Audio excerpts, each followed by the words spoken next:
बिस्मिल्लाहिर्रहमानिर्रहीम। आज हम डिस्कस करेंगे कुछ इंपॉर्टेंट टर्मिनोलॉजीज अबाउट हेलमेंट्स। ठीक है, हेलमेंट्स हमने क्लासिफिकेशन ऑफ पैरासाइट्स में पढ़ा था कि ये जो है मेटाजोआ क्लास में आते हैं हेलमेंट्स जो होते हैं। ठीक है, इसकी फिर टू टाइप्स होती हैं, प्लेटी हेलमेंट्स और नीमा हेलमेंट्स। ठीक है, जिसमें फ्लैट वर्म होते हैं और राउंड वर्म होते हैं। तो उन फ्लैट वर्म और राउंड वर्म्स के कुछ इंपॉर्टेंट स्पेसिफिक नेम्स होते हैं अकॉर्डिंग टू देयर होस्ट। ठीक है, इन हेलमेंट्स के कुछ स्पेसिफिक नेम्स होते हैं अकॉर्डिंग टू देयर होस्ट। ठीक है, जिन होस्ट को वो इफेक्ट कर रहे होते हैं उस बेस पे हमने इसको कैटेगराइज किया होता है डिफरेंट नेम्स में। तो ये नेम्स बहुत इंपॉर्टेंट हैं। ठीक है, डिफरेंट पैरासाइट की जगह डिफरेंट नेम और यूज़ हो सकता है, तो आपको ये दोनों नाम याद रखने हैं। ठीक है, नंबर 1 पे हम डिस्कस करें इकाइनोकोकस ग्रैनुलोसिस। ठीक है, इकाइनोकोकस ग्रैनुलोसिस को हम डॉग टेप वर्म भी कहते हैं। ठीक है, क्योंकि वो डॉग को इफेक्ट कर रहा होता है। ठीक है, इकाइनोकोकस ग्रैनुलोसिस उसका डेफिनेटिव होस्ट डॉग है, इस वजह से हम उसको उस बेस पे क्या कहते हैं कि echinococcus granulosus also called dog tape worm. इसी तरह टीनिया सैजिनेटा है। ठीक है, टीनिया सैजिनेटा हमने लास्ट लेक्चर में पढ़ा था कि ये ट्रांसमिशन इसकी होती है बाय मीट से। ठीक है, मीट खाने से इसकी ट्रांसमिशन होती है। तो कौन सा मीट? बीफ जो होता है उसको खाने से टीनिया सैजिनेटा की ट्रांसमिशन होती है।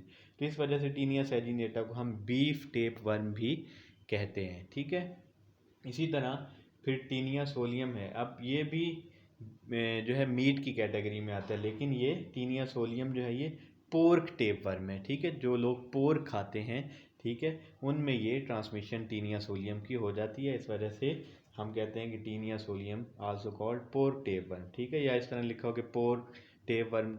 ठीक है, इसका सेकंड नेम क्या है? तो डिफरेंट ऑप्शन टीनिया सोलियम आपको उसमें से पता हो।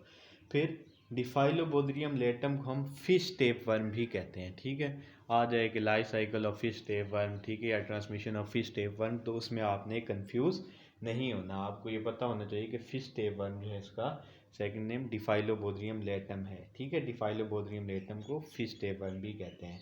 इस तरह हाइमेनोलेपिस नैना जो है इसको डवार्फ टेप वर्म भी कहते हैं।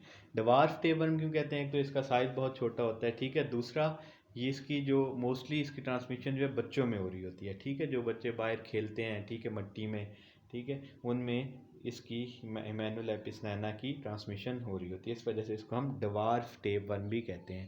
इस तरह आ सकता है कि transmission of dwarf tape worm लिखें, life cycle of dwarf tape worm लिखें, तो आपको ये पता हो। इसी तरह एंट्रोबियस वर्मिकुलैरिस। ठीक है, एंट्रोबियस वर्मिकुलैरिस जो है ये, इसको क्या कहते हैं हम? ये पिन वर्म है। ठीक है, इसकी जो मॉर्फोलॉजी है, ठीक है, ये एक पिन की तरह होती है। ठीक है, इसलिए हम इंट्रोबियस वर्मिकुलैरिस को पिन वर्म भी कहते हैं।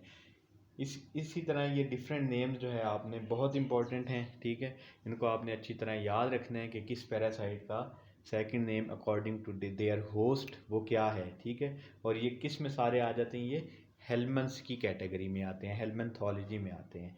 ठीक है, जो इस तरह से आपको दो तीन चीज़ें क्लियर हुई। एक तो ये सारे पैरासाइट किससे बिलोंग करते हैं? हेलमेंट्स की क्लास से। दूसरी क्या चीज़ क्लियर हुई? कि डिफरेंट पैरासाइट की ट्रांसमिशन कैसे होती है। ठीक है, थर्ड चीज़ क्या क्लियर हुई? कि उसी बेस पे हम होस्ट की बेस पे उसको डिफरेंट नेम्स दे रहे होते हैं। इन पैरासाइट्स के ये नेम भी हो सकते हैं। ठीक है, thank you so much for watching.